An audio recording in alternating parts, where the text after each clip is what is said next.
Ibu mertua unggah foto pernikahan siri di Facebook. Besoknya ku telepon notaris dan kuserahkan kunci rumah 20 miliar.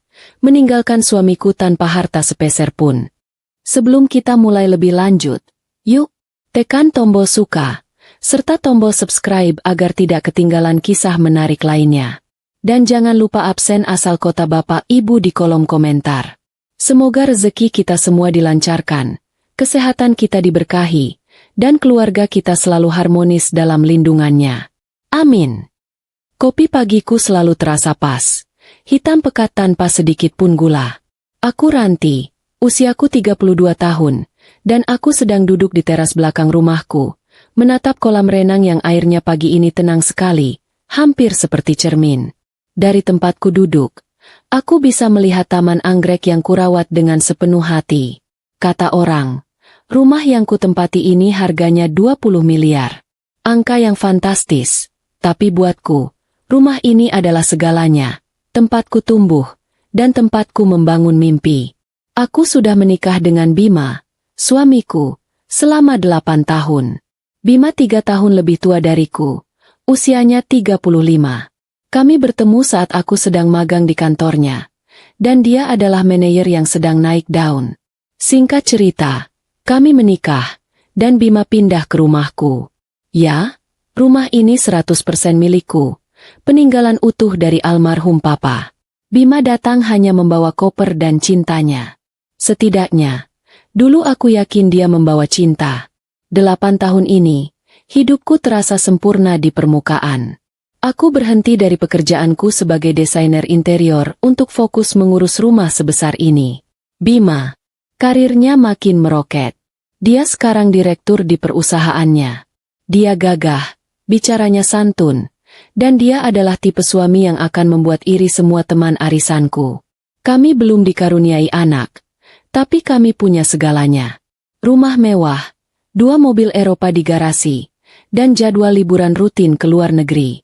Tapi, kesempurnaan itu mulai retak, pelan-pelan, dari sudut yang tidak kuduga. Semuanya dimulai sekitar 6 bulan yang lalu. Bima yang kukenal mulai terasa asing. Dulu, dia adalah pria yang paling tidak bisa jauh dariku. Kalau aku sedang di dapur, dia akan memelukku dari belakang. Kalau aku sedang membaca buku, dia akan merebahkan kepalanya di pangkuanku. Sekarang, jangankan memeluk, menyapaku saja rasanya seperti kewajiban. Perubahan paling jelas adalah jam pulangnya. Suamiku sekarang punya hobi baru, lembur. Awalnya, dia pulang jam 8 malam, lalu mundur jadi jam 10. 3 bulan terakhir, dia baru akan memutar kunci pintu rumah jam 1, bahkan kadang jam 2 pagi. Alasannya selalu sama. Rapat penting, MA, ada proyek baru, atau klien dari luar negeri, beda jam. Aku, sebagai istri yang berusaha baik, tentu saja percaya. Awalnya, aku akan menunggunya pulang, menghangatkan makan malamnya, menyiapkan air hangat untuk mandinya. Tapi Bima selalu menolak dengan halus. Aku capek banget. MA, aku sudah makan di luar tadi. Kamu tidur saja duluan, nggak usah nungguin. Lama-lama, alasan, lemburnya jadi semakin tidak masuk akal. Masa ia hari Sabtu dan Minggu juga harus ke kantor? Katanya, ada audit dadakan. Audit macam apa yang dilakukan di hari Minggu? Apa kantornya sekalian buka warung kopi? Pernah sekali aku mencoba bercanda, saat dia pulang jam 2 pagi dengan wajah yang, anehnya, sangat segar. Aku yang pura-pura tidur, tiba-tiba bangun dan duduk di ranjang. Papa lembur apa habis nonton bola? Kok kayaknya senang banget. Bima kaget setengah mati. Ponsel yang dipegangnya hampir jatuh. Dia tertawa. Tapi tawanya kaku sekali.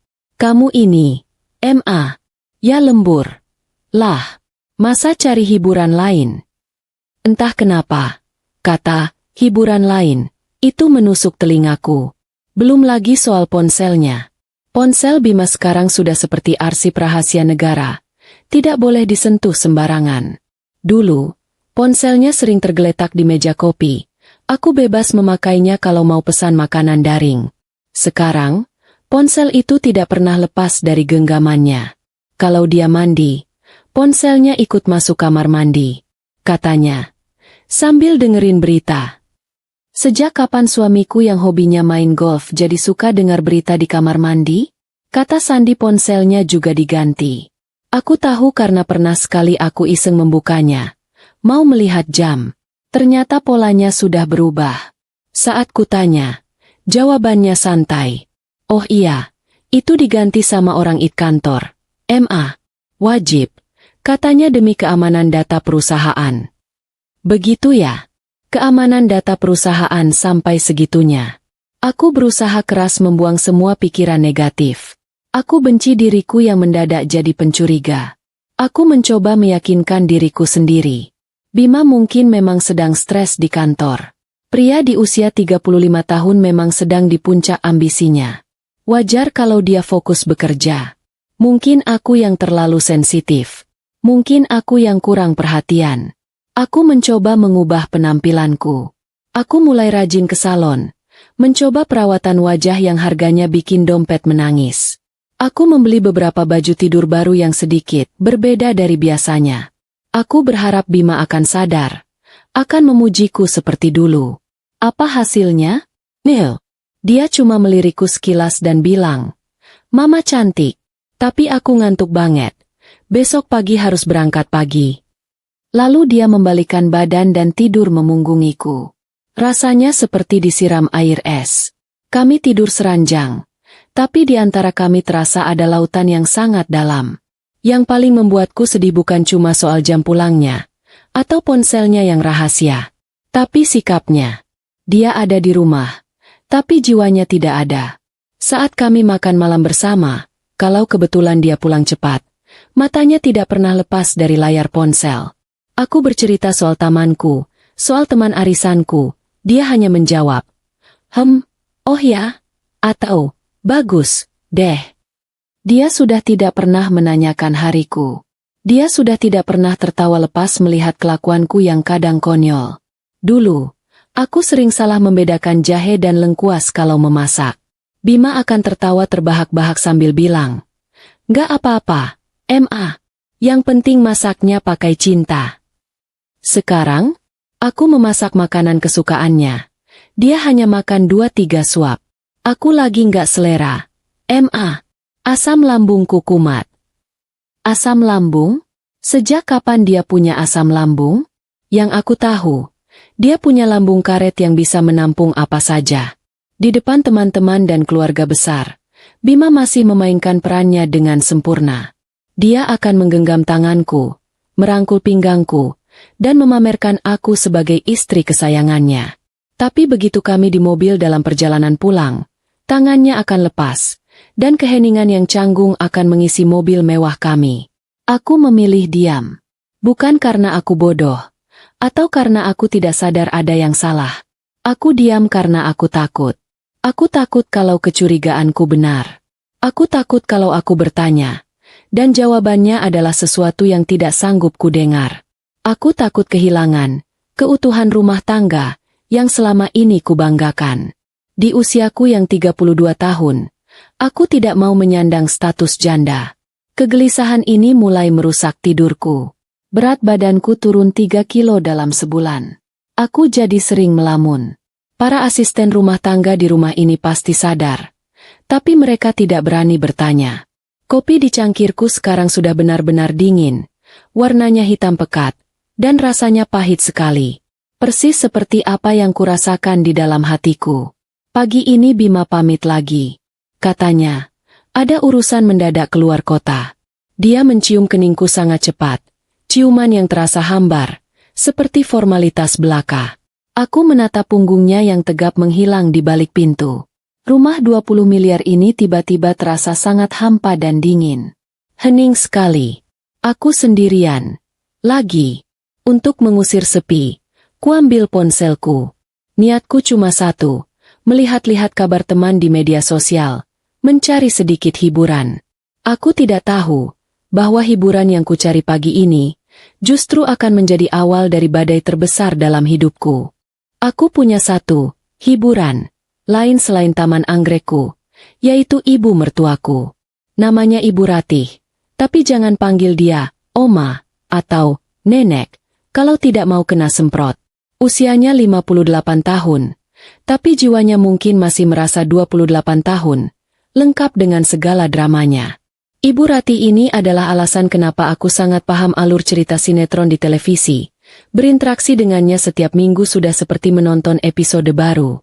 Sejak 8 tahun lalu aku resmi menikah dengan Bima, putranya. Aku merasa Ibu Ratih tidak pernah 100% menerimaku.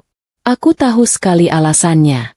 Bima, di matanya, adalah putra mahkota, pria paling sempurna yang pernah berjalan di muka bumi. Sedangkan aku hanyalah wanita beruntung yang kebetulan punya rumah seharga 20 miliar peninggalan orang tuaku. Di mata Ibu Ratih, Bima itu menurunkan standarnya dengan menikahiku. Padahal kalau pakai logika orang waras, Bima yang justru naik kelas dengan pindah ke rumahku ini. Tapi, sudahlah, aku malas berdebat kusir soal itu. Ibu mertuaku adalah tipe orang yang kalau bertamu ke rumahku, matanya akan memindai segalanya seperti mesin pencari kesalahan. Dia punya bakat alami untuk menemukan debu di tempat yang bahkan petugas kebersihan profesional pun tidak akan menemukannya. Pasti ada saja yang dikomentari. Masakanku dibilang hambar. Ranti, kamu ini masak kok rasanya kayak masakan rumah sakit? Hambar. Bima itu sukanya yang medok, yang bumbunya berani, kayak masakan mama. Padahal, Bima sendiri yang selalu bilang kalau dia suka masakanku justru karena tidak terlalu berminyak dan tidak terlalu asin. Katanya bagus untuk kesehatan di usia 30-an. Tapi kalau ibunya sudah bicara, Bima cuma bisa cengengesan sambil menyikut lenganku pelan. Taman anggrekku yang kurawat setengah mati? Dibilang buang-buang uang. Buat apa tanam bunga mahal-mahal begini? Nggak bisa dimakan juga. Mending kamu tanam kangkung sama bayam di halaman belakang. Jelas ada hasilnya. Aku cuma bisa senyum simpul. Padahal aku tahu, di rumah kontrakannya yang sempit itu, dia berusaha keras menanam mawar di pot-pot kecil. Tapi selalu gagal dan berakhir layu sebelum berkembang. Mungkin dia iri, tapi gengsinya setinggi gunung. Dan tentu saja, puncak dari segala kritiknya adalah soal anak. 8 tahun menikah dan belum memberinya cucu adalah kejahatan terbesar di matanya. Setiap bertemu, kalimat saktinya pasti keluar. Kamu itu usaha, dong, Ranti, pijat, minum jamu, apa, kek, jangan cuma dandan saja. Kasihan Bima, kerja capek-capek banting tulang, pulang ke rumah sepi, nggak ada suara tangisan anak. Rasanya aku ingin sekali menjawab. Memangnya mama pikir aku tidak usaha? Memangnya aku tidak ingin? Tapi seperti biasa, aku telan saja kepahitan itu. Kalau Bima sesekali mencoba membelaku, Ibu Ratih akan langsung mengeluarkan jurus andalannya, menangis sesenggukan. Dia akan bilang Bima sekarang sudah lupa sama ibu yang melahirkannya. Sudah jadi suami takut istri. Bima pasti langsung pusing 7 keliling, dan akhirnya aku yang mengalah dan minta maaf. Entah untuk kesalahan apa. Ibu Ratih juga punya seekor kucing kampung belang 3 yang dia beri nama Pangeran. Kucing ini, kurasa, tingkatannya lebih tinggi daripadaku, bahkan mungkin daripada Bima sendiri.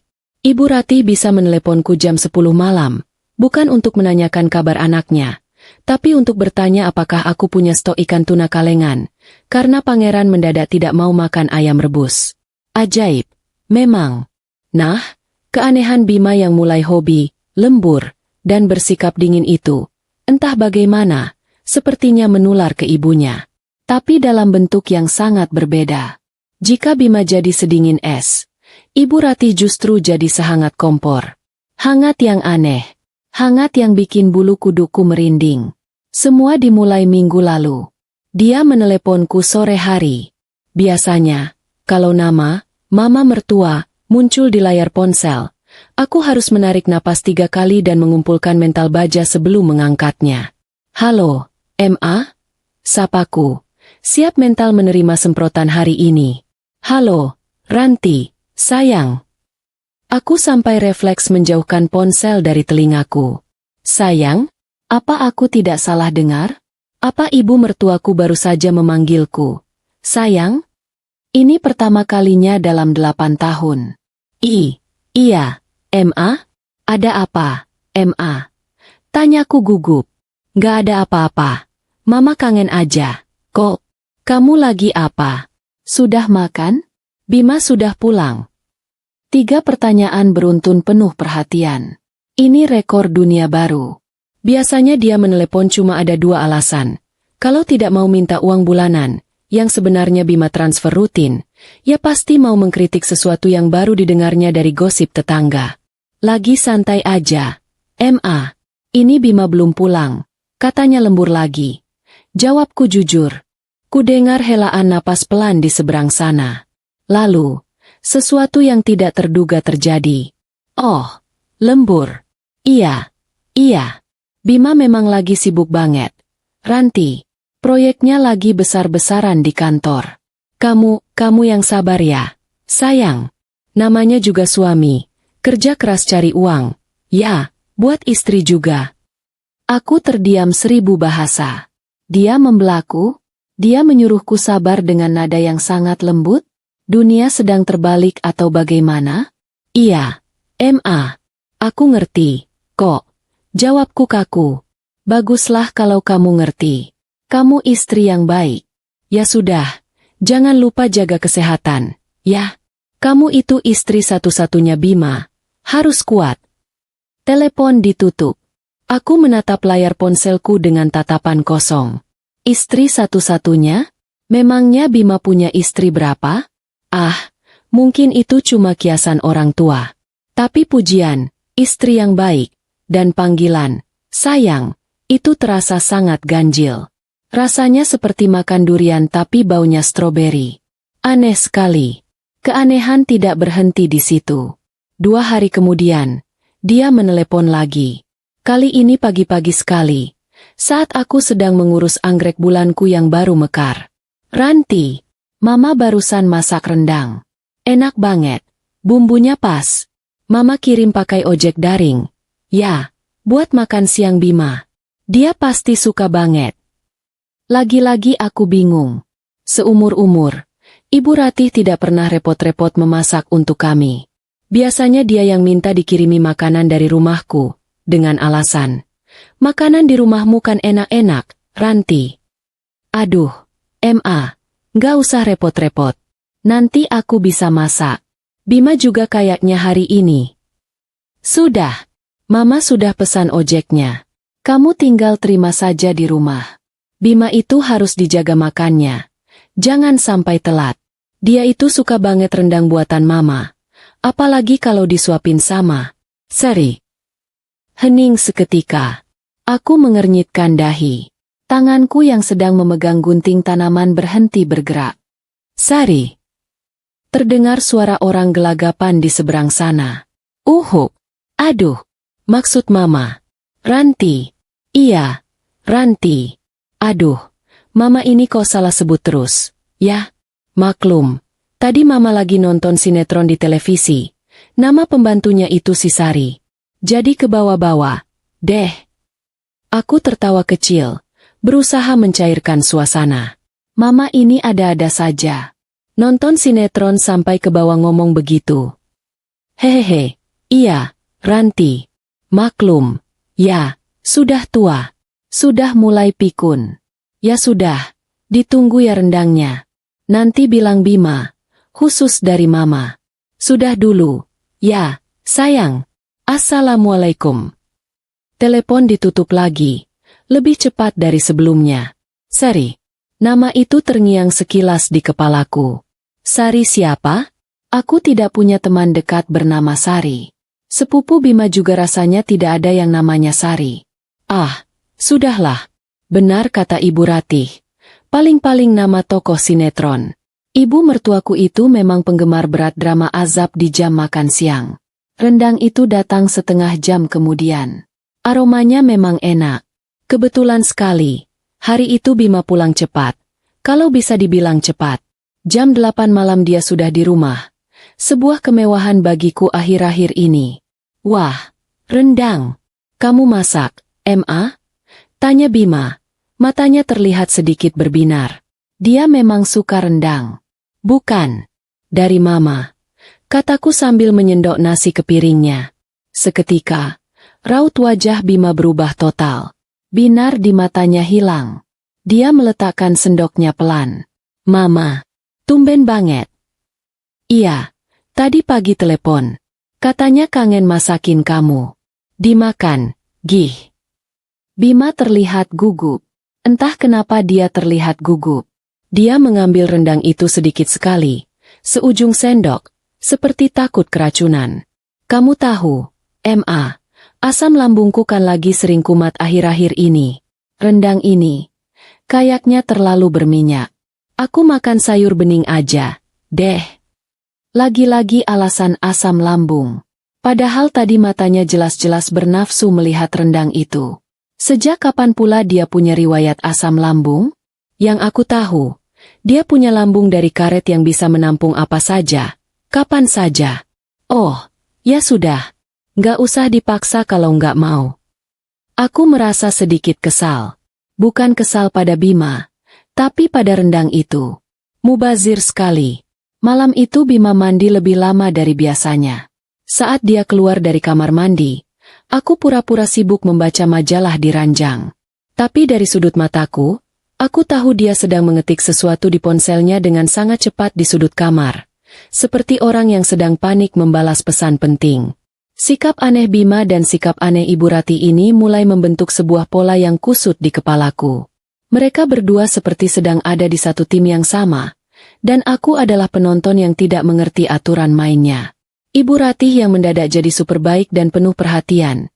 Bima yang mendadak punya 1000 alasan untuk menghindar dan penyakit asam lambung misterius. Aku mencoba menceritakannya pada Bima keesokan paginya, sekadar untuk melihat reaksinya. Pak, akhir-akhir ini Mama telepon aku terus. Deh, agak aneh. Tahu, masa kemarin beliau salah sebut namaku jadi Sari. Bima sedang memakai dasi di depan cermin. Gerakan tangannya langsung kaku. Simpul dasi di tangannya berhenti bergerak. Sari? Tanyanya. Suaranya sangat pelan, hampir seperti berbisik. Iya. Katanya sih nama tokoh sinetron yang lagi ditontonnya. Ada-ada aja, ya. Kataku sambil tertawa hambar. Mencoba melihat apakah dia akan ikut tertawa. Bima tidak tertawa. Dia memaksakan seulas senyum yang terlihat lebih kaku dari dasi yang dipegangnya. Ah, Mama itu. Kamu tahu sendiri. Paling kangen sama sinetronnya. Nggak usah dipikirin. Mama memang sudah mulai pikun. Pikun, ya? Iya. Wajar. Usianya kan sudah mau 60. Sudah. Aku berangkat. Ya. Ada rapat pagi ini. Dia mencium keningku sangat terburu-buru. Bahkan tidak sampai sedetik. Dan langsung pergi. Ya, itu adalah jawaban yang paling masuk akal. Itu adalah jawaban yang ingin ku dengar. Ibu mertuaku yang sinis itu mendadak baik karena dia mulai pikun. Dia salah sebut nama karena terlalu banyak nonton sinetron. Bima yang jadi aneh karena dia sedang stres berat mengurus proyek besar di kantor. Semua ada penjelasannya. Semua baik-baik saja. Aku meyakinkan diriku sendiri berkali-kali hari itu. Aku harus percaya pada suamiku. Aku harus maklum pada mertuaku yang sudah berumur. Aku kembali ke rutinitasku yang hampa. Mengurus rumah 20 miliar yang megah ini sendirian. Menyiram anggrek-anggrekku yang cantik. Menunggu suamiku pulang lembur dengan alasan asam lambungnya yang kumat. Aku mencoba mengabaikan sinyal-sinyal aneh itu. Aku menganggap keramahan baru ibu mertuaku sebagai angin segar. Meski angin itu terasa palsu dan beraroma aneh. Aku menganggap kesalahan sebut nama, Sari, itu sebagai lelucon orang tua yang mulai pelupa. Aku bodoh sekali. Aku tidak sadar bahwa, pikunnya ibu mertuaku, dan salah sebutnya nama, Sari, itu, bukanlah lelucon sama sekali. Itu adalah sebuah petunjuk. Sebuah petunjuk besar yang sedang berusaha ditutupi rapat-rapat olehnya dan Bima. Dan aku, Ranti, si istri yang lugu, si menantu yang penurut, sedang berjalan lurus menuju jebakan terbesar dalam hidupku. Jebakan itu tidak kusadari, sampai pagi itu. Pagi yang tenang, saat aku sedang menyeruput kopi pagiku, dan iseng membuka aplikasi Facebook di ponselku. Kopi pagiku tinggal setengah cangkir. Sudah mulai mendingin. Aku masih duduk di teras belakang, di kursi rotan kesayanganku yang empuk. Pagi ini Bima tidak ada di rumah. Dia pamit 3 hari yang lalu. Katanya ada dinas luar kota, mendadak ke Surabaya, mengurus proyek penting yang tidak bisa ditunda. Rumah 20 miliar ini terasa semakin besar dan hampa kalau aku sendirian. Suara burung-burung di taman anggrekku terdengar riuh, tapi hatiku tetap saja terasa sepi. Untuk membunuh waktu, kuambil ponselku dari meja. Niat awalku sebenarnya mau mencari ide resep masakan di internet. Mungkin mencoba masak kepiting saus Padang hari ini. Tapi jariku, entah dapat perintah dari mana, malah lincah membuka aplikasi biru berlogo huruf F, itu Facebook. Tempatku biasanya cuma melihat foto-foto lama teman kuliah, atau menonton video kucing lucu yang suka menjatuhkan barang. Berandaku penuh seperti biasa. Foto teman SMA yang baru saja lahiran anak ketiga. Iklan panci anti lengket yang katanya bisa dipakai memasak tanpa minyak. Video tutorial memakai riasan wajah yang kelihatannya gampang. Tapi kalau dicoba pasti hasilnya mirip ondel-ondel. Aku menggeser layar ke atas. Malas-malasan. Mataku masih setengah mengantuk. Belum sepenuhnya sadar. Lalu, mataku berhenti di satu unggahan. Unggahan baru. Mungkin baru beberapa menit yang lalu. Unggahan dari Ibu Ratih, mama mertuaku. Beliau memang baru-baru ini rajin sekali main Facebook. Mungkin karena kesepian di rumah kontrakannya. Biasanya dia cuma mengunggah foto kucing kesayangannya si pangeran yang sedang tidur. Atau keluhan soal cuaca panas yang bikin cucian tidak kering-kering. Tapi foto kali ini sangat berbeda. Itu adalah foto pernikahan. Aku mengernyitkan dahi. Foto pernikahan siapa? Fotonya terlihat sangat jelas. Diambil pakai kamera yang bagus. Ada pelaminan sederhana tapi elegan. Penuh dengan hiasan bunga mawar putih dan melati. Di tengah pelaminan itu, berdiri 2 orang pengantin. Yang laki-laki, aku kenal sekali. Itu Bima, suamiku. Dia memakai baju pengantin adat Sunda warna putih bersih, lengkap dengan bendo di kepalanya. Dia terlihat sangat gagah. Dan dia tersenyum. Senyum lebar dan bahagia yang sudah lebih dari 6 bulan ini tidak pernah kulihat di rumah ini. Jantungku rasanya berhenti berdetak sepersekian detik. Aku mengucek mataku berkali-kali. Apa aku salah lihat? Apa ini foto pernikahan kami 8 tahun yang lalu? Bukan. Baju pernikahan kami dulu warnanya merah marun, dan Bima 8 tahun lalu, jujur saja, pipinya sedikit lebih tembem dari yang di foto ini. Ini Bima yang sekarang. Bima yang katanya sedang dinas di Surabaya. Di samping Bima, berdiri seorang perempuan. Jelas sekali itu bukan aku. Perempuan ini jauh lebih muda. Mungkin usianya baru pertengahan 20-an. Kulitnya putih mulus. Wajahnya cantik sekali. Dan dia memakai siger perak yang berkilauan di kepalanya. Dia memeluk lengan Bima dengan sangat mesra. Dan Bima balas menatapnya dengan tatapan memuja. Keduanya tersenyum bahagia menatap lurus ke kamera. Bukan cuma mereka berdua. Di samping kiri Bima, berdiri dengan gagahnya, adalah Ibu Ratih. Ibu mertuaku tersenyum bangga sekali. Mulutnya terbuka lebar, sambil mengacungkan kedua jempolnya ke arah kamera. Dia memakai kebaya baru warna hijau lumut yang terlihat mahal dan berkilauan. Ponsel di tanganku terasa bergetar hebat. Oh, bukan. Bukan ponselnya yang bergetar. Itu tanganku yang mulai gemetar hebat. Tidak terkendali. Cangkir kopi di meja masih aman. Tapi duniaku baru saja terbelah jadi 2. Nafasku tercekat di tenggorokan. Ini apa? Ini acara apa? Ulang tahun perusahaan pakai baju adat? Tidak mungkin. Ini pelaminan sungguhan. Ini pernikahan sungguhan. Mataku yang mulai kabur karena genangan air mata. Kupaksa untuk fokus. Aku harus membaca keterangan foto yang ditulis oleh Ibu Ratih. Tulisannya singkat saja, tapi rasanya seperti palu godam raksasa yang menghantam langsung ke kepalaku. Alhamdulillah. Sah. Selamat ya, Bima dan Sari. Akhirnya Mama dapat cucu juga. Bahagia selalu. Anak-anakku. Sari. Sai. Nama itu. Nama yang tempo hari ibu mertuaku salah sebut saat meneleponku soal rendang. Nama yang katanya nama pembantu di sinetron. Nama yang membuat Bima kaku saat sedang memakai dasi. Jadi, Sari, itu bukan tokoh sinetron. Sari, itu nyata. Dan dia sekarang, menurut foto terkutuk ini, adalah istri baru suamiku. Jariku yang gemetar seperti kesetrum, bergerak ke kolom komentar. Aku butuh kepastian. Aku harus memastikan ini bukan lelucon gila. Dan di sanalah neraka yang sebenarnya terbuka lebar-lebar.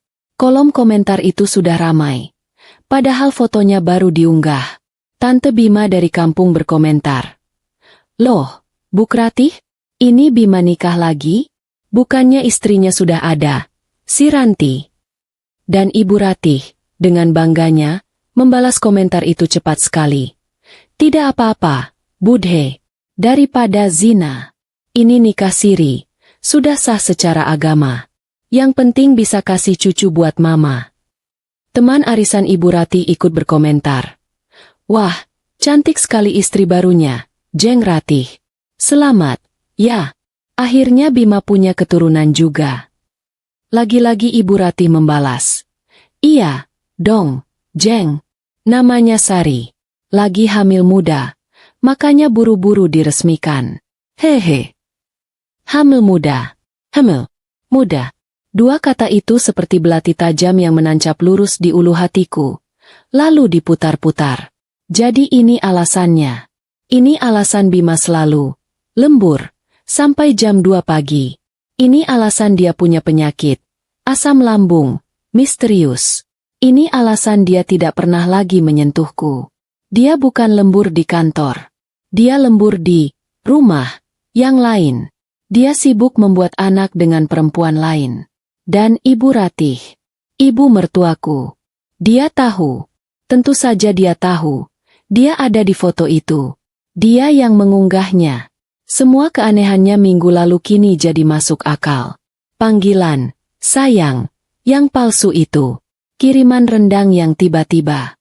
Itu semua cuma sandiwara. Itu bukan karena dia pikun. Itu karena dia sedang berbahagia menyambut menantu baru dan calon cucu pertamanya. Rendang yang ditolak Bima. Tentu saja Bima menolaknya. Dia pasti baru saja makan rendang yang sama. Disuapi langsung oleh si Sari, itu di rumahnya. Panggilan. Kamu itu istri satu-satunya Bima. Yang diucapkan Ibu Ratih di telepon itu adalah hinaan. Dia sedang mengejekku. Dia tahu Bima sudah punya istri lain saat dia bilang begitu padaku. Dinas luar kota, ke Surabaya. Aku tertawa. Tawa yang keluh, pahit, dan terdengar mengerikan di telingaku sendiri. Surabaya? Aku yakin 100%. Foto pelaminan ini lokasinya tidak jauh dari sini. Bima tidak ke Surabaya. Bima sedang berbulan madu. Dia sedang menikmati hari-harinya sebagai pengantin baru dengan istri mudanya yang sedang hamil. Aku mematung di kursiku. Kopi yang dingin itu sudah tidak kupedulikan lagi. Anggrek-anggrek cantik di tamanku yang kurawat setiap hari, mendadak terlihat layu dan pucat warnanya. Rumah 20 miliar yang megah ini, peninggalan papa, tiba-tiba terasa seperti penjara yang sangat dingin dan angker. 8 tahun pernikahanku. 8 tahun pengabdianku melayani Bima. 8 tahun kesabaranku menghadapi cibiran Ibu Ratih. Habis. Hancur lebur dalam satu unggahan Facebook di pagi hari. Mereka pikir aku bodoh. Mereka pikir aku akan diam saja menerima kenyataan pahit ini. Mereka pikir aku akan menangis meraung-raung di rumah kosong ini. Memohon Bima untuk kembali. Sementara mereka tertawa bahagia di luar sana. Oh, Bima salah besar. Ibu Ratih salah besar. Mereka berdua lupa satu hal yang paling penting. Rumah ini, rumah 20 miliar yang sekarang sedang ditinggali Bima, rumah yang menjadi saksi bisu kemesraan palsunya, adalah milikku. Ponsel itu akhirnya lolos dari genggamanku. Benda mahal itu jatuh menghantam lantai marmer teras dengan bunyi, klak, yang terdengar pelan. Namun di telingaku bunyinya senyaring petir. Layarnya retak atau tidak, bodinya lecet atau tidak, aku sudah tidak peduli sama sekali. Ponsel seharga motor itu tiba-tiba terasa tidak ada harganya. Kepalaku pusing 7 keliling, dunia di sekitarku berputar kencang. Rasanya seperti baru saja turun dari komedi putar yang diputar 100 kali lipat lebih cepat dari biasanya. Kopi pagiku yang sudah dingin dicangkir. Permukaannya terlihat beriak, bergetar. Tapi aku sadar, bukan kopinya yang bergetar, tapi kedua tanganku yang gemetar hebat. Atau mungkin, seluruh isi kepalaku yang sedang banjir oleh air mata yang siap tumpah. Akhirnya, air mata itu turun juga. Bukan tangisan histeris meraung-raung seperti yang sering kulihat di sinetron favorit Ibu Ratih. Bukan. Tidak ada suara. Tidak ada lolongan. Ini adalah air mata diam, yang mengalir deras seperti bendungan yang akhirnya jebol. Panas sekali rasanya, membasahi pipiku yang mendadak terasa kaku dan beku. Setiap tetes air mata yang jatuh ke pangkuanku serasa membawa satu kepingan kebohongan yang selama ini kutelan bulat-bulat. Kupikir itu adalah cinta. Lembur. Nya Bima. Proyek besar. Nya yang tidak pernah selesai. Asam lambung. Nya yang kumat tiap kali aku masak enak. Rapat mendadak. Nya di akhir pekan. Ponselnya yang mendadak pakai kata sandi baru karena peraturan IT kantor. Semuanya bohong. Semuanya palsu. Yang paling menusuk jantungku, yang paling meremukan hatiku, bukanlah wajah cantik si Sari itu. Bukan. Bukan juga senyum bahagia Bima di pelaminan terkutuk itu. Yang paling menghancurkanku, yang terasa seperti ribuan jarum menusuk ulu hatiku, adalah senyum Ibu Ratih di foto itu. Senyum bangga, senyum penuh kemenangan, sambil mengacungkan kedua jempolnya. Ibu mertuaku. Wanita yang selama 8 tahun ini selalu mengkritik masakanku hambar, cara berpakaianku norak, bahkan cara aku bernapas pun sepertinya salah di matanya. Wanita itu, sekarang, tersenyum lebar merayakan pengkhianatan putranya. Dia tahu, tentu saja dia tahu, dia ada di sana. Dia tahu Bima punya perempuan lain. Dan dia merestuinya. Panggilan teleponnya yang mendadak manis minggu lalu, kini terasa seperti racun. Panggilan, sayang, yang bikin merinding itu. Ternyata adalah panggilan untuk si bodoh yang sedang ditertawakan di belakang. Kiriman rendangnya, yang katanya spesial, mungkin itu sisa makanan dari acara syukuran si Sari. Kesalahan sebut nama, Sari, yang katanya nama tokoh sinetron. Ya Tuhan, aku bodoh sekali. Aku benar-benar bodoh. Itu semua bukan sandiwara orang pikun. Itu adalah sandiwara seorang sutradara ulung yang sedang memastikan pemain utamanya, yaitu aku, si istri lugu, tidak curiga, sementara dia mempersiapkan adegan puncak di belakang panggung. Mereka bersekongkol. Suamiku, Bima, dan Ibu Ratih, ibunya. Mereka berdua menipuku hidup-hidup. Aku tidak tahu berapa lama aku duduk mematung di teras. Mungkin 10 menit. Mungkin sudah 1 jam. Aku tidak merasakan dinginnya udara pagi lagi. Tiba-tiba, air mataku berhenti mengalir. Begitu saja. Kering. Rasa sakit di hatiku yang tadinya panas membara seperti lahar, berubah jadi dingin. Dingin sekali, seperti sebongkah es yang tajam. Aku bangkit dari kursi rotan itu. Kakiku yang tadi lemas, sekarang terasa berat seperti diseret. Tapi aku paksakan melangkah. Ada kekuatan baru yang muncul, kekuatan yang lahir dari rasa sakit yang sudah sampai di puncaknya. Aku masuk ke dalam rumah. Para asisten rumah tangga sedang sibuk membersihkan perabotan di ruang tengah. Mereka menyapaku. Pagi, Bu Ranti. Tapi aku tidak menjawab. Suaraku tercekat. Atau mungkin aku memang tidak mau menjawab. Pandanganku lurus ke depan. Aku berjalan melewati mereka seperti robot, menuju kamar tidur utama kami. Kamarku. Klik. Aku mengunci pintu kamar dari dalam. Suara kunci itu terdengar memuaskan. Aku butuh ruang. Aku butuh mengunci dunia palsu di luar sana, untuk berpikir. Aku bersandar di balik pintu kayu jati yang kokoh itu. Aku menatap kamar tidur kami. Ranjang ukuran besar yang mewah. Tempatku tidur sendirian kedinginan selama 6 bulan terakhir. Meja rias cantik di sudut ruangan, tempat Bima biasa memakai dasinya setiap pagi, sambil berbohong soal rapat pagi. Lemari besar setinggi langit-langit, yang penuh dengan setelan jas mahalnya yang selalu kulondrikan dan kusiapkan dengan rapi. Semuanya, setiap sudut kamar ini, terasa memuakan. Setiap barang di kamar ini seperti sedang mengejekku.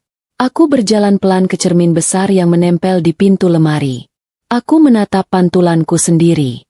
Ranti, 32 tahun.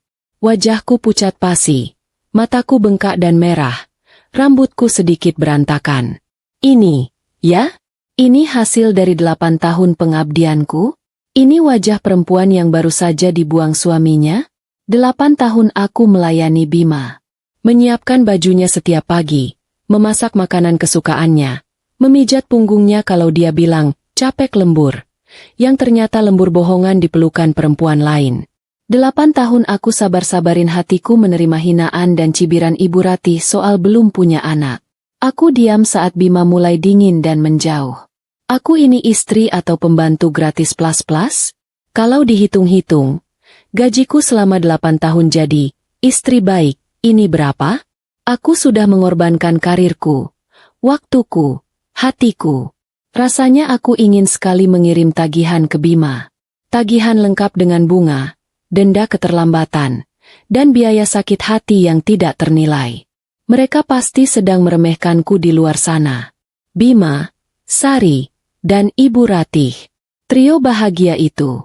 Mereka pasti berpikir aku sekarang sedang menangis meraung-raung di kamar ini, berguling-guling di lantai, putus asa. Mereka pikir aku akan menelepon Bima, memohon-mohon, mengemis cintanya kembali. Mereka pikir aku akan pasrah menerima takdir di madu demi mendapatkan cucu, yang sangat mereka banggakan itu. Mereka pikir aku akan diam saja, menelan pil pahit ini demi status, istri direktur, dan kenyamanan tinggal di rumah mewah ini. Oh, Bima salah besar. Ibu Ratih salah besar. Mereka salah menilai aku. Mereka lupa, kesabaran itu ada batasnya. Dan kesabaranku sudah habis. Hari ini, detik ini, aku menghapus sisa air mata di pipiku dengan kasar. Ini adalah air mata terakhirku untuk Bima. Aku tidak akan menangis lagi. Air mataku terlalu mahal untuk laki-laki penipu dan mertua jahat seperti mereka. Aku tidak akan memohon. Aku tidak akan mengemis. Aku menatap lagi pantulan wajahku di cermin. Mataku yang tadinya bengkak dan sembab, sekarang terasa tajam. Dingin dan tajam. Bima boleh mengambil perempuan itu. Dia boleh mengambil cucu yang dibanggakan ibunya. Silakan. Tapi dia tidak akan mengambil hartaku. Dia tidak akan mengambil rumahku.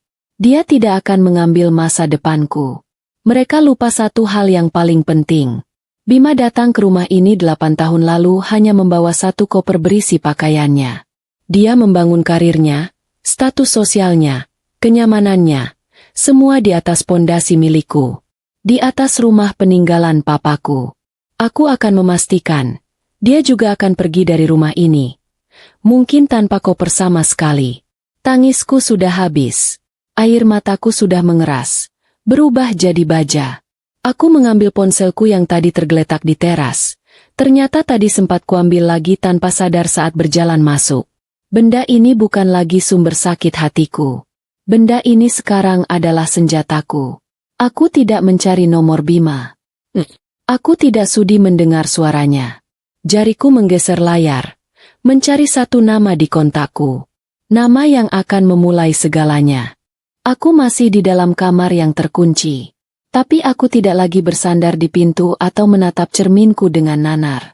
Aku duduk tegak di tepi ranjang. Ranjang yang seharusnya menjadi tempatku berbagi mimpi dengan suamiku. Tapi nyatanya malah jadi saksi bisu kebohongannya. Ponselku masih ada di genggaman. Layarnya menyala, menampilkan satu nama yang kutatap lekat-lekat.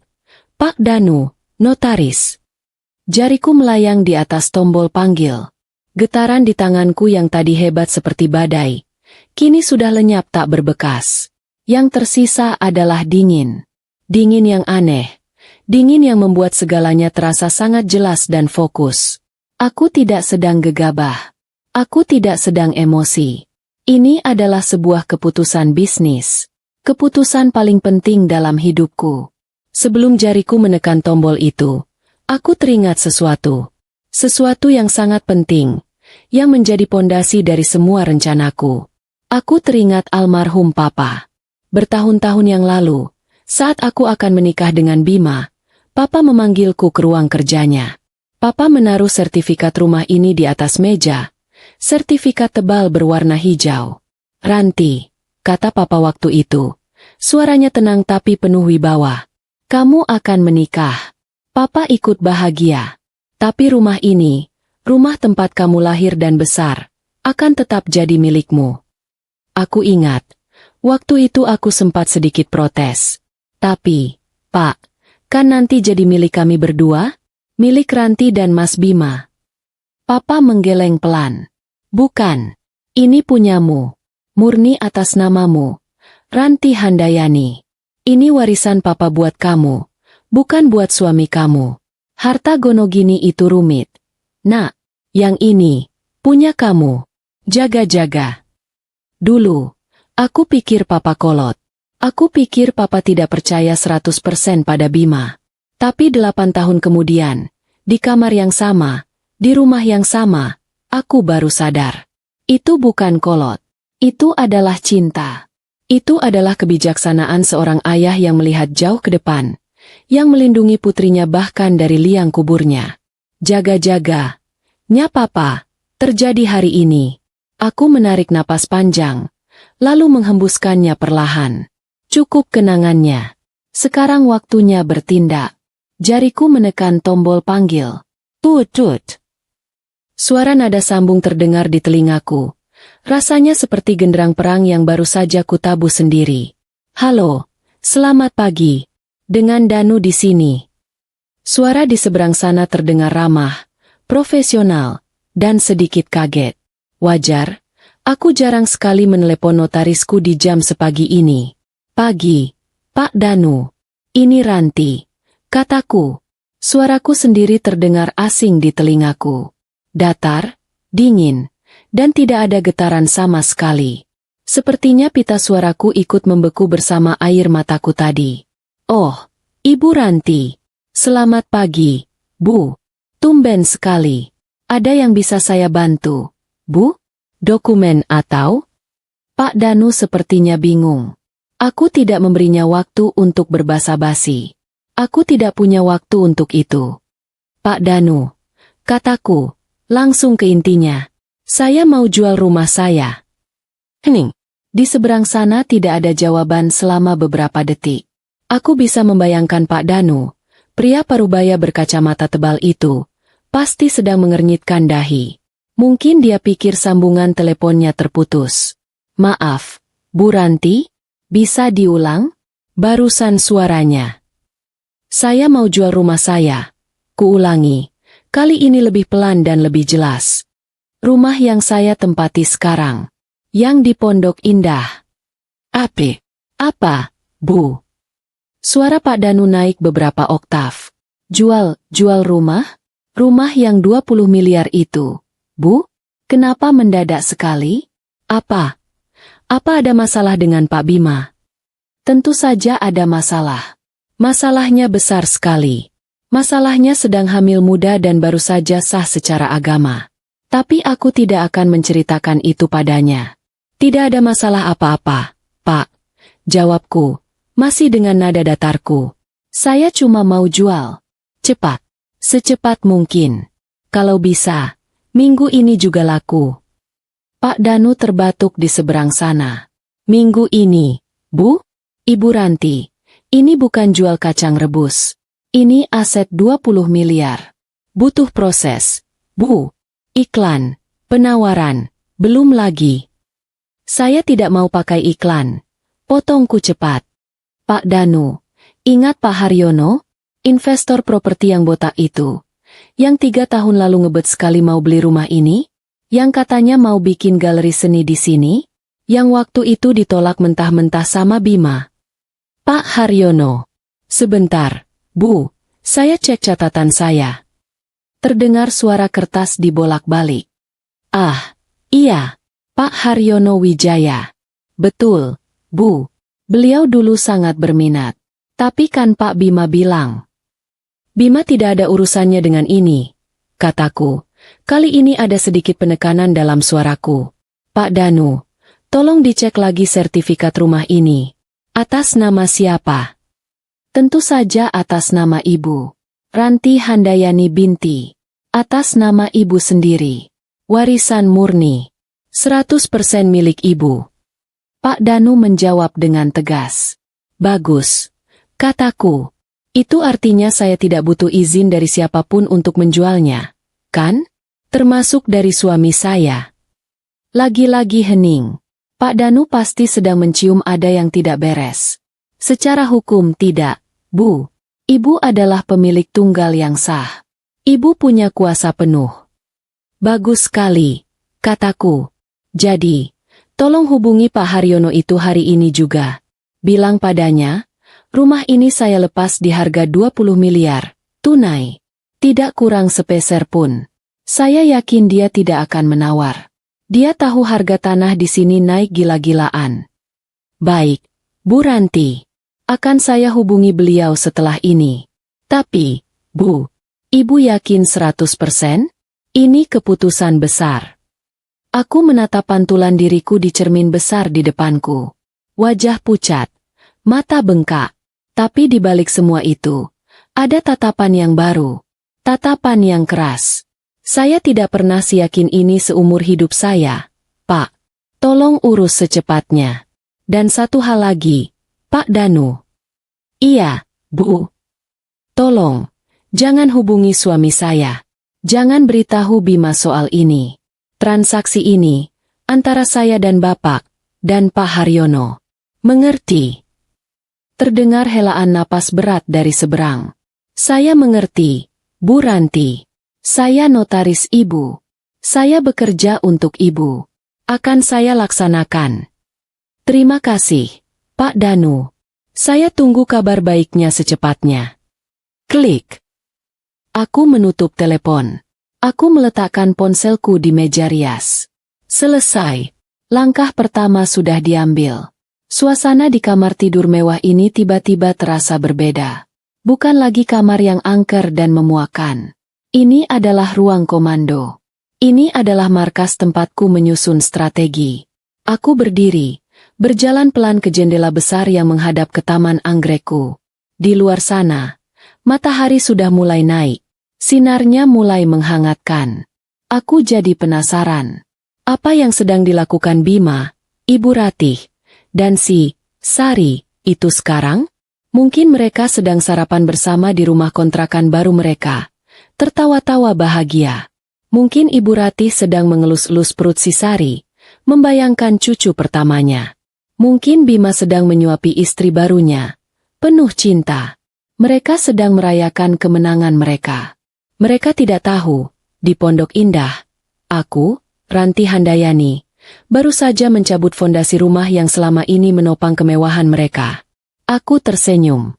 Senyum pertamaku hari ini. Senyum yang dingin, pahit, tapi entah kenapa, terasa sangat memuaskan. Aku membuka kunci pintu kamar. Sudah waktunya keluar. Saat aku membuka pintu, Embok Inah, asisten rumah tangga yang sudah bekerja paling lama denganku, kebetulan lewat. Dia menatapku dengan wajah penuh kekhawatiran. Ibu pucat sekali. Ibu sakit? Mau saya buatkan teh hangat? Tanyanya pelan. Matanya menatap mataku yang bengkak. Aku menggeleng pelan. Tidak perlu, Embok. Terima kasih. Aku berjalan melewatinya.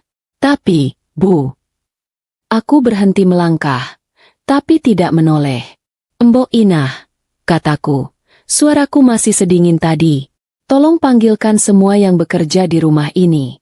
Pak Udin tukang kebun, Ratmi, Yanto sopir. Semuanya. Suruh kumpul di ruang tengah dalam 5 menit. Ada yang mau saya bicarakan. Embok Inah terdengar kaget. Semua, Bu? Sekarang juga? Iya, sekarang. Kataku tegas. Baik, Bu. Embok Inah langsung bergegas pergi, setengah berlari. Aku melanjutkan langkahku menuju ruang tengah.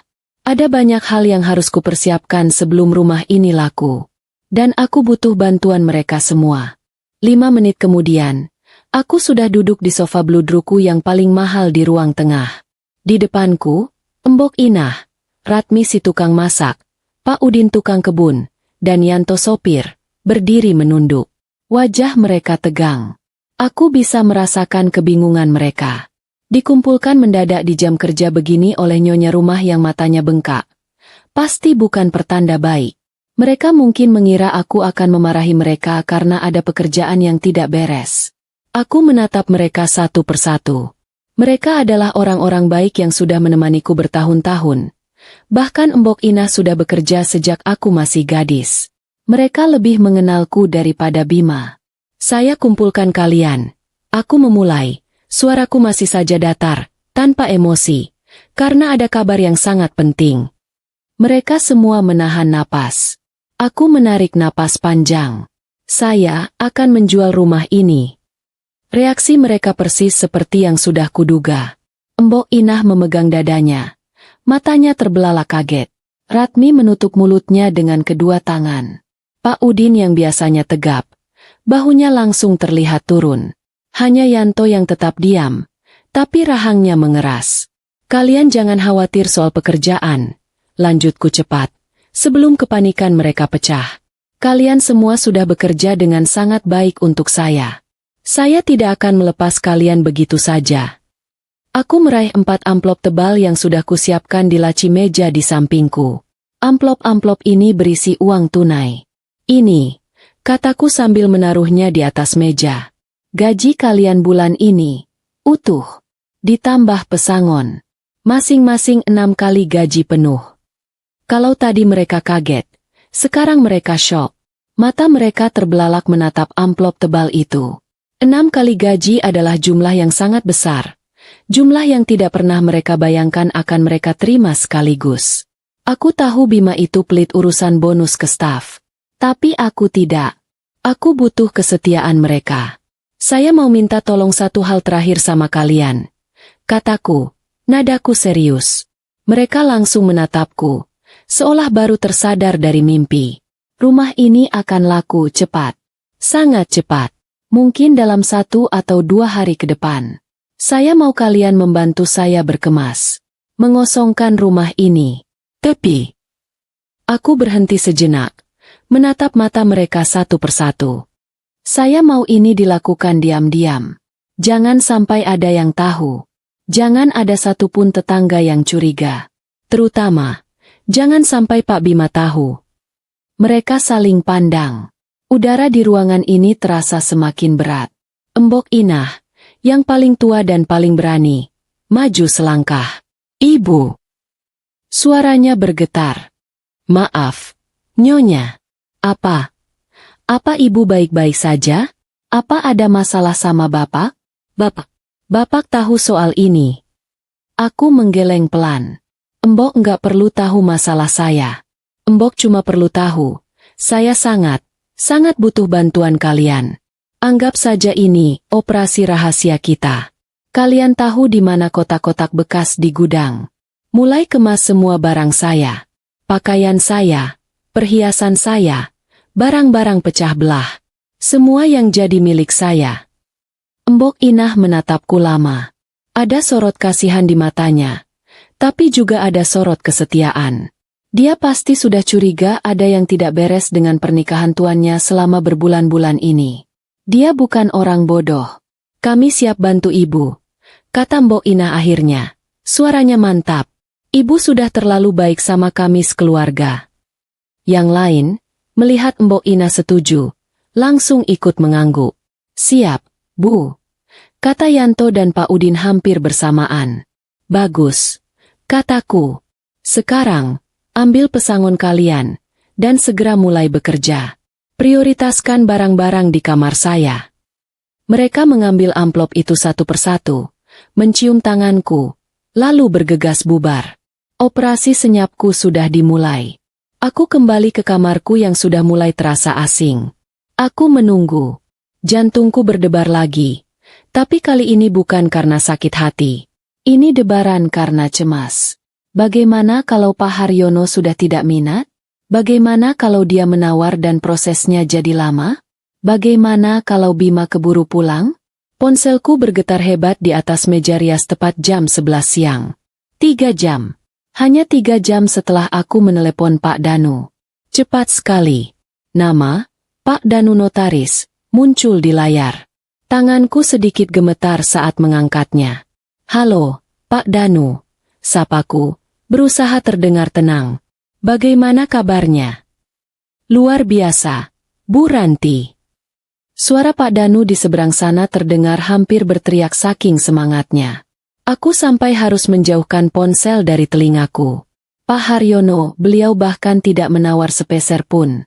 Beliau bilang 20 miliar itu harga 3 tahun lalu. Beliau untung besar. Beliau langsung setuju. Aku menarik napas lega. Tentu saja dia untung. Pak Haryono itu mungkin sekarang sedang guling-guling di atas tumpukan uangnya saking senangnya dapat properti di lokasi emas begini dengan harga murah. Bodohnya Bima dulu menolak tawaran itu mentah-mentah karena merasa harga dirinya terinjak. Ah, sudahlah. Aku tidak peduli. Aku tidak butuh untung. Aku butuh uang tunai. Dan aku butuh cepat. Beliau tanya kapan bisa transfer. Bu, lanjut Pak Danu, masih dengan nada girang. Beliau siap kapan saja. Katanya uangnya standby di rekening pribadinya. Beliau tanya apa bisa besok kita urus surat-suratnya. Jantungku berdebar kencang. Besok? Secepat itu? Ini lebih cepat dari dugaanku. Bisa, Pak. Jawabku mantap. Besok. Bilang padanya, besok pagi jam 9 kita bertemu di kantor Bapak. Kita tanda tangan akta jual beli. Saya mau semuanya selesai sebelum lusa. Besok pagi, Bu? Siap, Bu. Tentu bisa. Saya siapkan semua berkasnya hari ini juga. Ibu tinggal datang bawa KTP dan buku nikah asli. Ya. Buku nikah. Ah, benda itu. Baik, Pak. Saya akan bawa. Klik. Aku menutup telepon. Besok. Semuanya akan berakhir besok. Rumah ini akan resmi berpindah tangan. Aku menatap keluar jendela. Taman anggrekku terlihat cantik sekali disinari matahari siang. Para asistenku sudah mulai sibuk di bawah, mengangkut kotak-kotak kardus besar. Rasanya aneh. Aku akan meninggalkan tempat ini. Tempat aku lahir. Tempat aku menikah. Tempat aku dikhianati. Anehnya, tidak ada rasa sedih. Tidak ada air mata yang ingin keluar. Yang ada hanya kelegaan.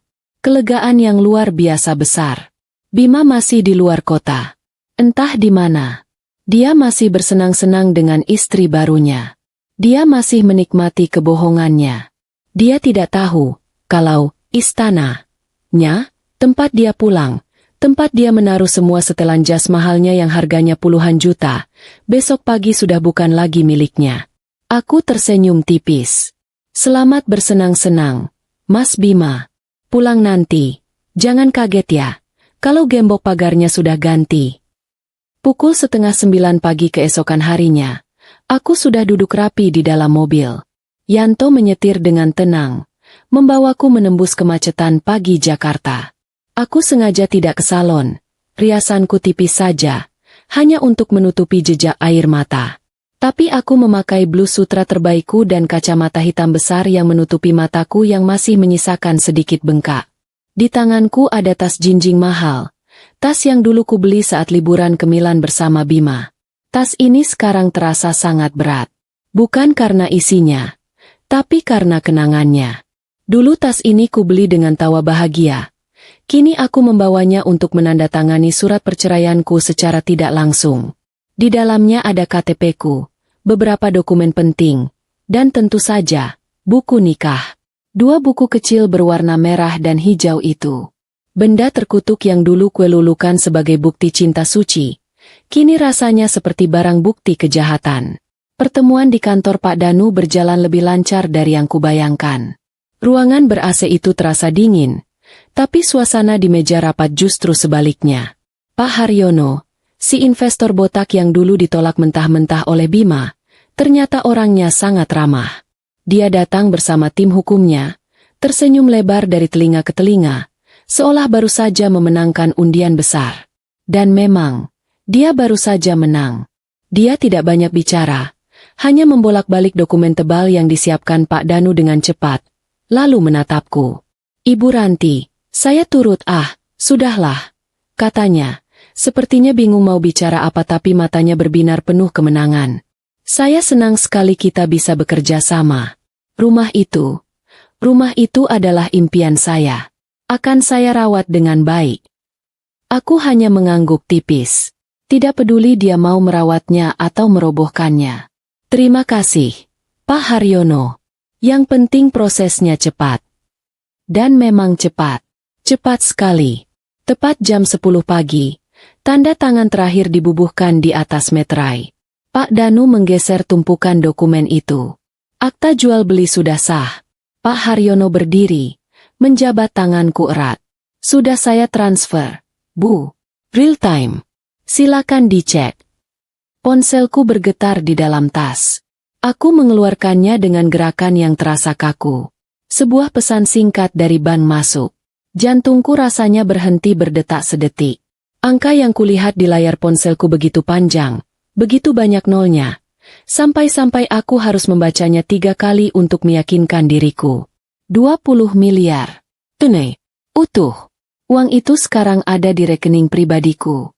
Rekening bank swasta yang kubuka diam-diam tanpa sepengetahuan Bima sebulan lalu. Rekening yang tidak pernah dia tahu ada. Aku menarik napas panjang di dalam mobil dalam perjalanan pulang. Yanto menjalankan mobil dalam diam, seolah mengerti aku butuh ketenangan. Rasanya aneh. Aku sekarang perempuan yang sangat kaya. Lebih kaya dari suamiku yang direktur itu. Tapi aku juga perempuan yang baru saja kehilangan rumah tangganya. Kehilangan 8 tahun hidupku. Aku tidak tahu harus merasa sedih atau senang. Yang kurasakan hanyalah hampa. Tapi hampa yang melegakan. Hampa yang terasa seperti sebuah awal baru. Begitu tiba di rumah, suasananya benar-benar seperti markas militer yang sedang bersiap pindah dalam senyap. Embok Inah, Ratmi, Pak Udin, dan Yanto bergerak cepat dan efisien. Mereka bekerja dalam diam, nyaris tanpa suara, seolah takut membangunkan raksasa yang sedang tidur.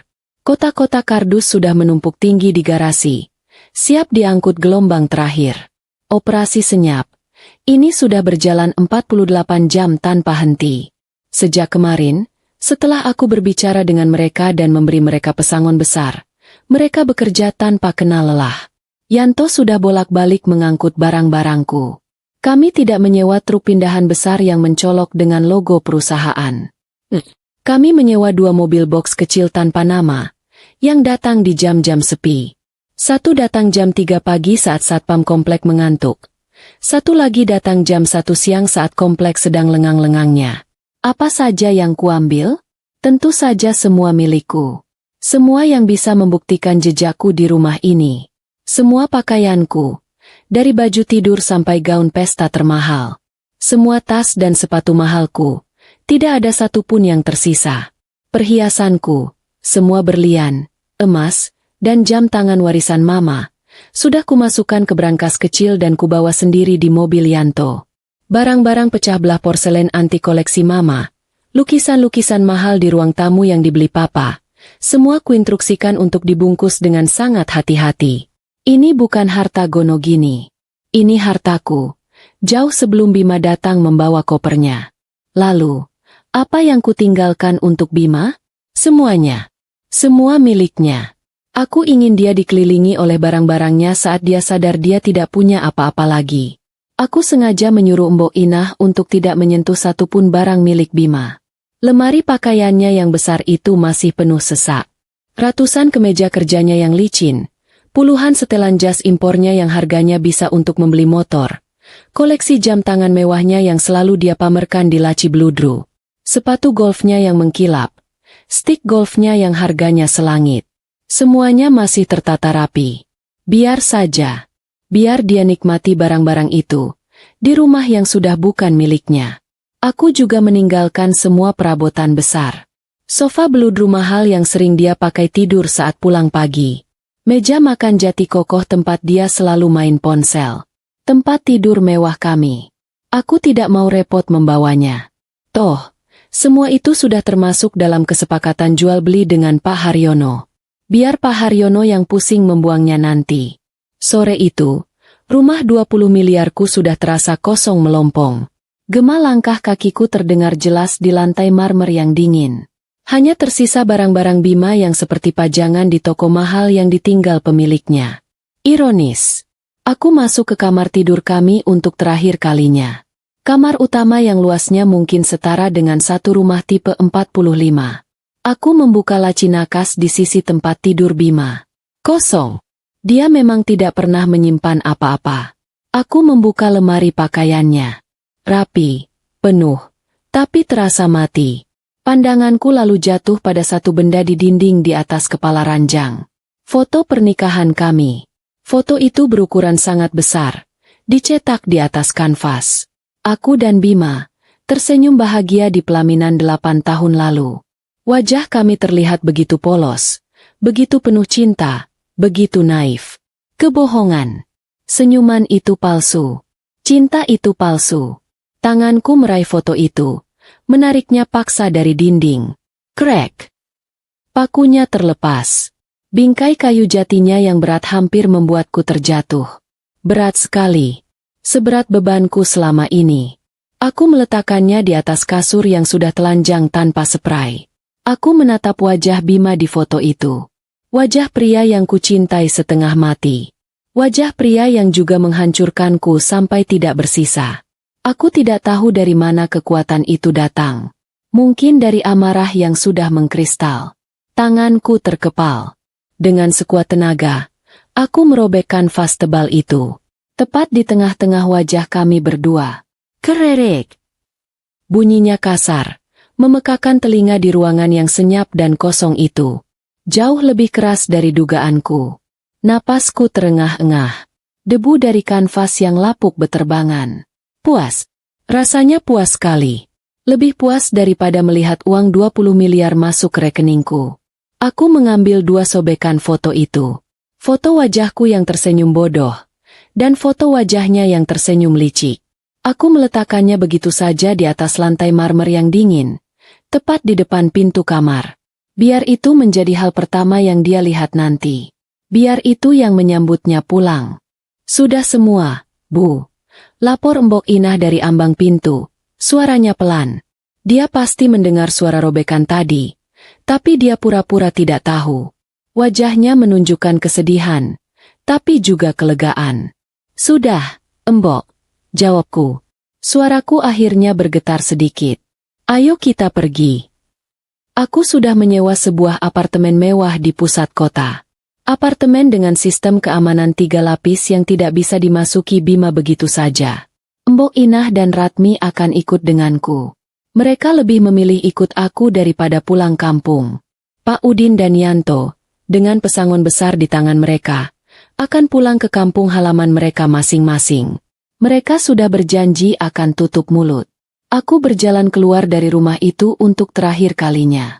Aku tidak menoleh ke belakang. Aku menolak untuk menoleh. Yanto menyerahkan kunci pagar yang baru, kunci yang sudah kuserahkan duplikatnya ke Pak Haryono sore tadi. Rumah ini sudah resmi bukan milikku lagi.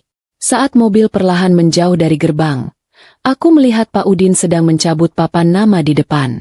Papan nama marmer berat bertuliskan, kediaman Bima Auranti.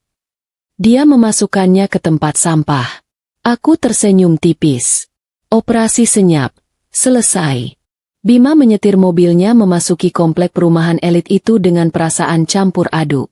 Rasa puas karena baru saja meninggalkan Riana di villa yang sunyi, bercampur dengan sedikit kegelisahan karena harus kembali berakting di hadapan Ranti. 3 hari penuh kenikmatan membuatnya lupa betapa rapuhnya kebohongan yang ia bangun. Ia adalah direktur sukses, dan ia berhak mendapatkan segalanya. Saat mobilnya berhenti di depan rumah, keraguan Bima berubah menjadi kejutan. Gerbang rumah yang tinggi dan mewah itu terbuka sedikit. Ganjel. Ia turun, mendorong gerbang itu, dan melajukan mobilnya ke jalan masuk.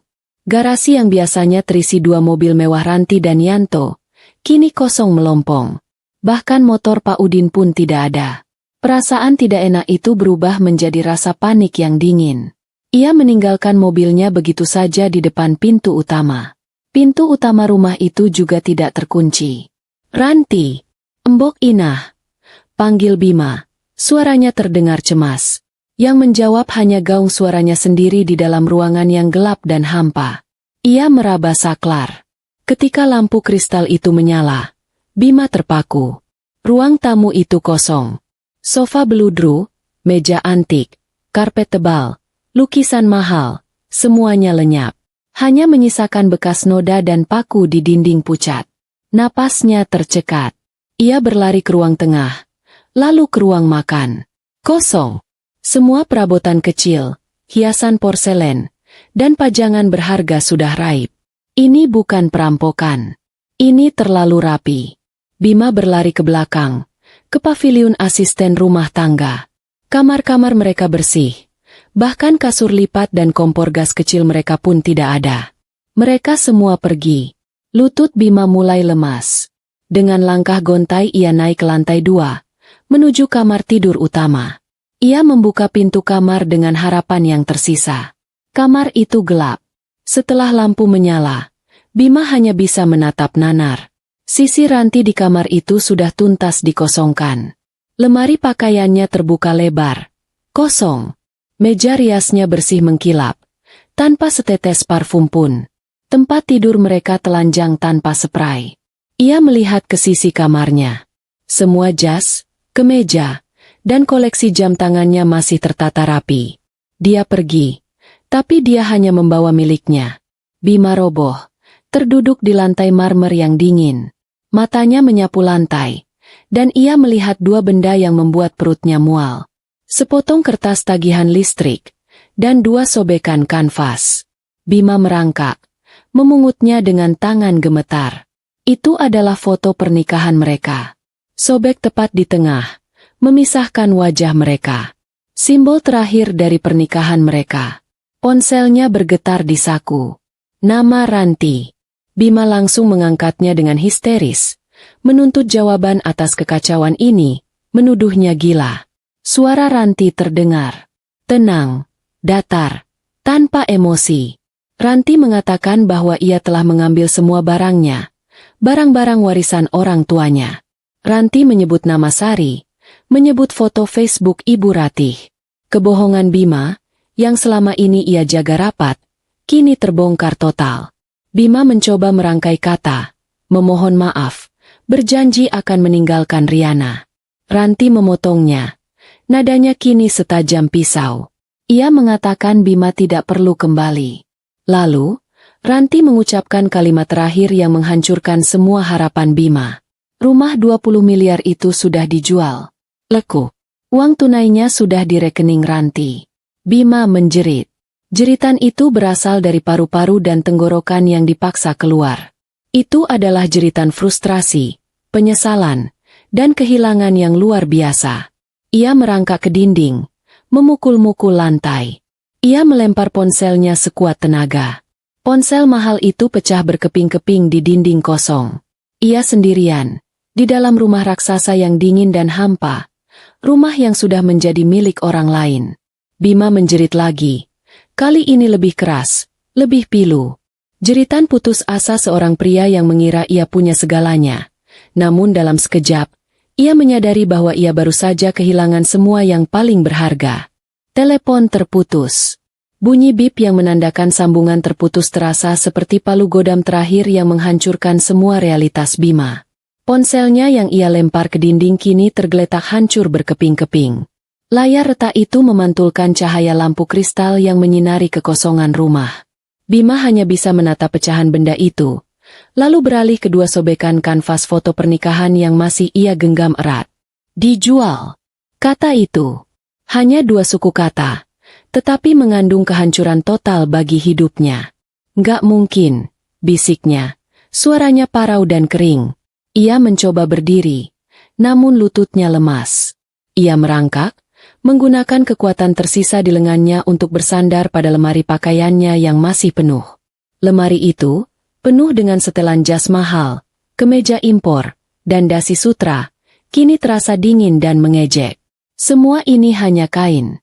Kain yang tak berarti tanpa rumah yang menaunginya.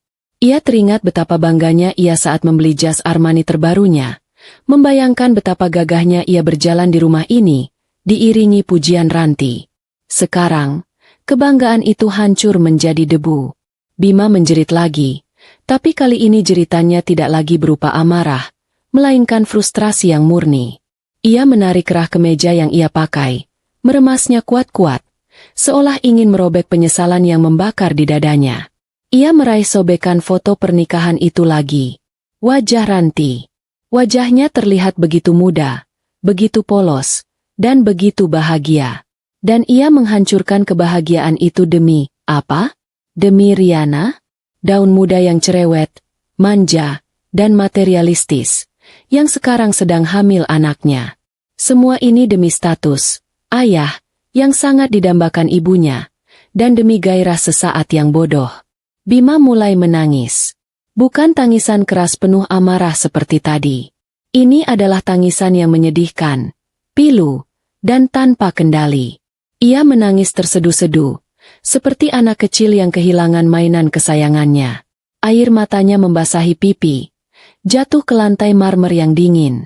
Ia membayangkan bagaimana Ranti, istri yang selama ini ia remehkan, bisa melakukan ini. Ia selalu menganggap Ranti lemah, penurut, dan lugu. Ranti adalah sosok istri yang hanya tahu mengurus taman anggrek, memasak, dan berarisan.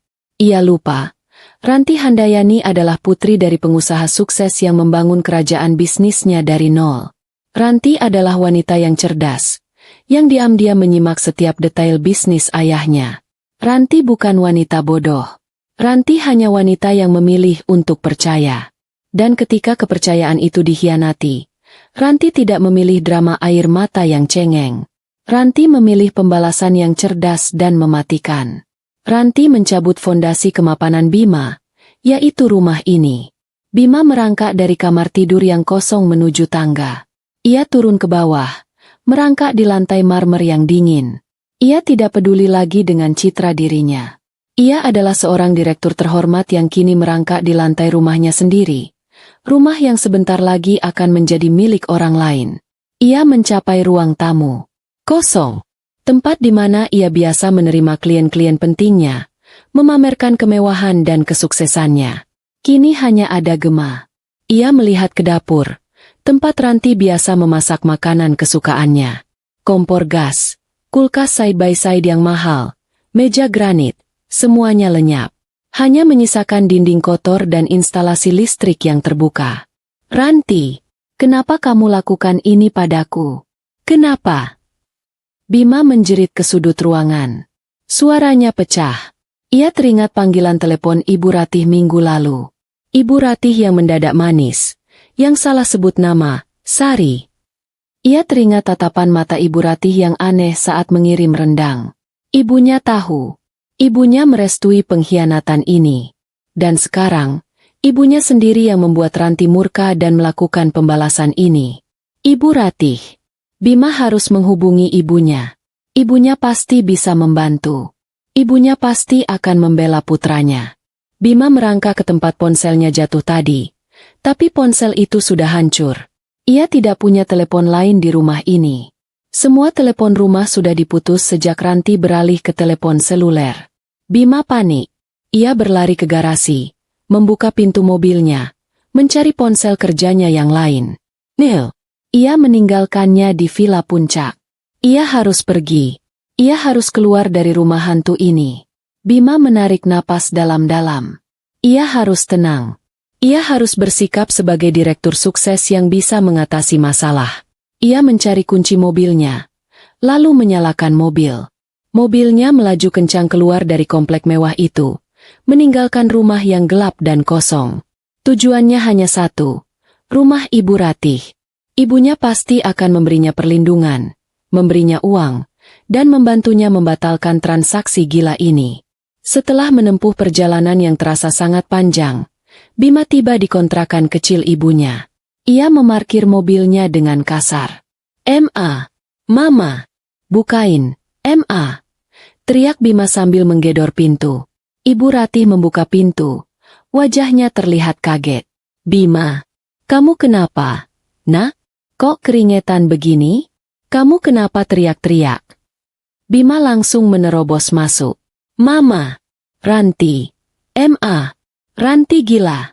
Dia jual rumahnya." "Dijual, Ma, rumah kita." Ibu Ratih terdiam.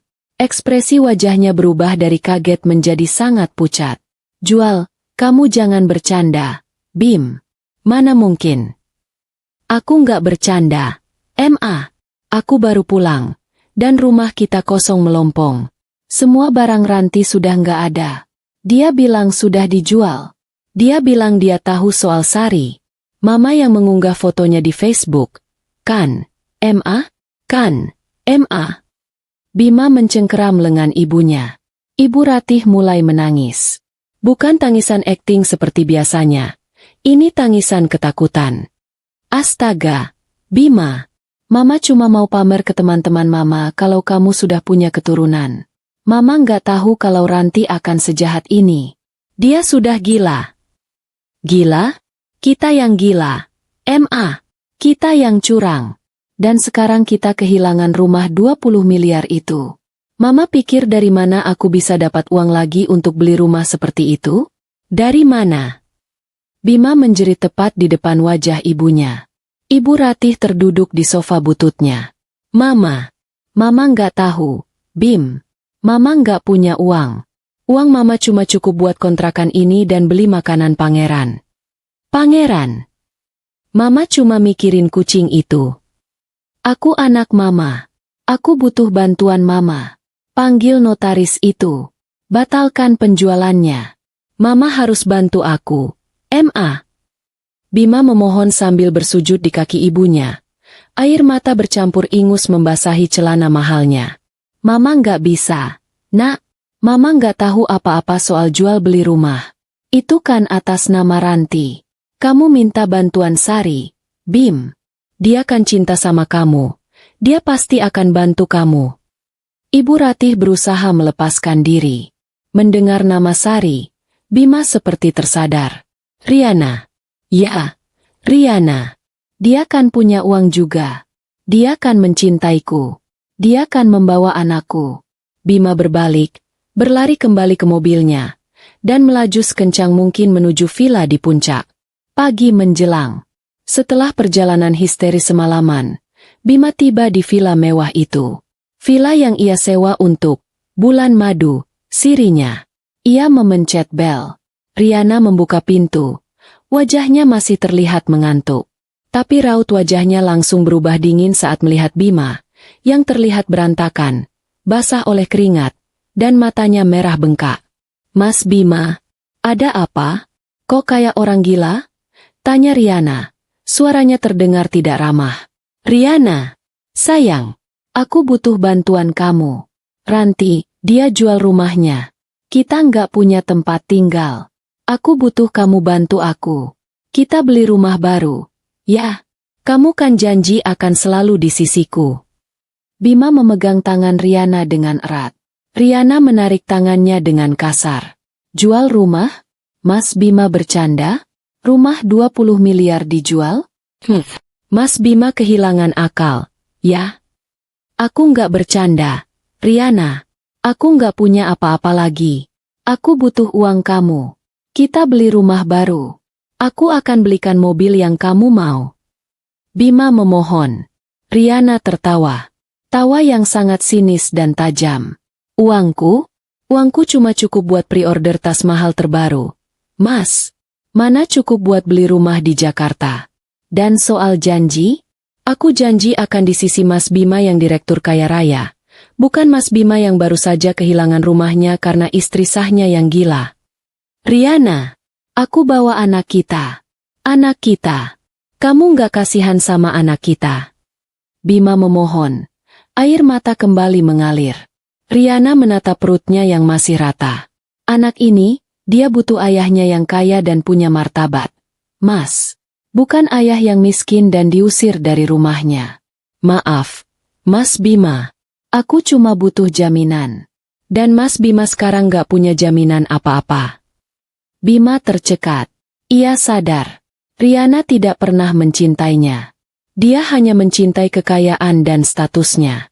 Riana menunjuk keluar pintu. Sekarang, Mas. Lebih baik Mas pergi. Aku nggak mau mama Mas Bima datang ke sini, bikin drama, dan mengganggu ketenangan bayiku. Villa ini, sewanya atas nama mamaku. Loh, kalau Mas Bima nggak pergi, aku telepon satpam komplek. Bima menatap Riana dengan wajah hancur. Ia tidak punya apa-apa lagi. Tidak ada rumah. Tidak ada istri. Tidak ada simpanan. Tidak ada ibu yang mendukung. Dan sekarang, perempuan simpanannya pun menolaknya. Bima keluar dari villa itu dengan langkah gontai. Ia masuk ke mobilnya dan menyetir tanpa tujuan. Ia tidak tahu harus kemana. Ia sudah kehilangan segalanya dalam satu malam. Ia tertipu oleh ambisi dan keserakahannya sendiri. Di tengah jalan yang sepi, ia menghentikan mobilnya di pinggir jalan. Bima memeluk kemudi. Wajahnya tenggelam di antara lengannya. Ia menangis lagi. Tangisan yang paling menyakitkan. Tangisan histeris yang tidak tertahankan. Ia menangis karena kesal pada dirinya sendiri yang bodoh. Ia menangis karena sadar. Ia baru saja menukar berlian yang ia punya, ranti dan rumahnya, dengan sepotong kaca murahan, Riana dan status ayah. Bima menjerit-jerit di dalam mobil, memukul-mukul kemudi. Ia menangis sejadi-jadinya. Menangis karena karma itu datang begitu cepat, dan datang dibayar tunai dengan harga 20 miliar. Ia pulang sebagai raja dari Villa Puncak. Tapi kini ia hanya seorang pria bangkrut yang menangis histeris di pinggir jalan, sendirian. Aku, Ranti, sekarang sedang duduk di balkon apartemenku. Langit Jakarta malam ini terlihat cantik. Aku menyesap wine mahal yang kudapatkan saat liburan di Italia tahun lalu. Salah satu barang yang berhasil kuselamatkan dari operasi senyap itu. Angin malam berhembus pelan, membawa ketenangan yang sudah lama tidak kurasakan. Apartemen ini sangat berbeda dari rumah 20 miliar itu. Tidak ada taman anggrek, tidak ada kolam renang besar. Tapi apartemen ini memberiku privasi dan keamanan. Sistem keamanannya berlapis. Dan yang terpenting, Bima tidak tahu di mana aku berada. Mbok Inah dan Ratmi sudah kupindahkan ke sini. Mereka bahagia dengan gaji baru yang naik 2 kali lipat. Dan pekerjaan mereka jauh lebih ringan. 2 minggu sudah berlalu sejak hari aku menjual rumah itu dan memutuskan sambungan dengan Bima. Kehidupan baruku dimulai. Uang 20 miliar di rekeningku bukanlah sekadar angka. Itu adalah kebebasan. Aku menghubungi beberapa teman lamaku di dunia desain interior. Aku membuka studio desain kecil yang eksklusif, hanya melayani klien-klien tertentu. Aku kembali bekerja, melakukan hal yang kucintai, dan hasilnya, aku kembali bahagia. Aku makan enak, tidur nyenyak, dan yang paling penting, aku tidak perlu lagi hidup dalam kebohongan. Aku tidak mencari kabar Bima. Aku tidak menghubungi siapapun dari lingkaran pertemanannya. Aku memutuskan kontak total. Dunia Bima sudah mati bagiku. Namun, karma itu bekerja dengan caranya sendiri. Seminggu yang lalu, aku tidak sengaja bertemu dengan Tante Mira, teman arisan mamaku, di sebuah pusat perbelanjaan mewah. Tante Mira adalah tukang gosip kelas kakap, dan begitu melihatku, matanya langsung berbinar seperti menemukan harta karun. Ranti, ya ampun, kamu kemana saja? Tante dengar kamu pindah? Kamu dan Bima. Tante Mira langsung menyergapku. Aku hanya tersenyum tenang. Oh, iya, Tante. Aku lagi sibuk banget sama studio baruku. Rumahnya memang sudah dijual. Tante, aku butuh modal besar buat usaha. Jadi ya begitulah. Alasanku itu terkesan logis dan berkelas. Tante Mira langsung mengangguk-angguk. Tapi sorot matanya tetap penuh rasa ingin tahu. Tapi, Bima bagaimana? Tante dengar dia dipecat. Aku pura-pura kaget. Dipecat? Aduh, aku tidak tahu, Tante. Aku sudah lama tidak komunikasi. Ada apa? Ya. Tante Mira langsung menarikku ke sudut kafe terdekat. Kisah yang kudengar darinya jauh lebih memuaskan daripada wine yang kuminum. Ternyata, setelah Bima kehilangan rumah, kehidupannya langsung berantakan total. Dia panik, stres berat. Dia bolak-balik ke kantor Pak Danu, notarisku, mencoba membatalkan penjualan, tapi tentu saja gagal. Rumah itu sudah resmi milik Pak Haryono. Karena kehilangan rumah itu, Bima kehilangan segalanya. Pertama, status sosialnya jatuh. Dia tidak lagi tinggal di Pondok Indah, yang merupakan simbol kesuksesannya. Dia terpaksa menumpang di kontrakan kecil Ibu Ratih, bersama Ibu Ratih, kucing belang tiganya, si Pangeran, dan Riana. Bayangkan direktur hebat tinggal di kontrakan sempit. Kedua, karirnya hancur. Bima yang stres, depresi, dan panik karena dikejar-kejar tagihan, menjadi sangat emosional dan tidak profesional di kantor. Reputasinya sebagai direktur yang tenang dan berwibawa langsung runtuh. Perusahaan itu milik keluarga besar Ranti juga, walaupun sahamku tidak signifikan, dan tentu saja, berita perselingkuhan dan kebangkrutan Bima menyebar cepat. Bima dipecat dengan tidak hormat. Alasannya, ketidakmampuan mengelola keuangan dan masalah moral yang merusak citra perusahaan. Ketiga, Riana meninggalkannya.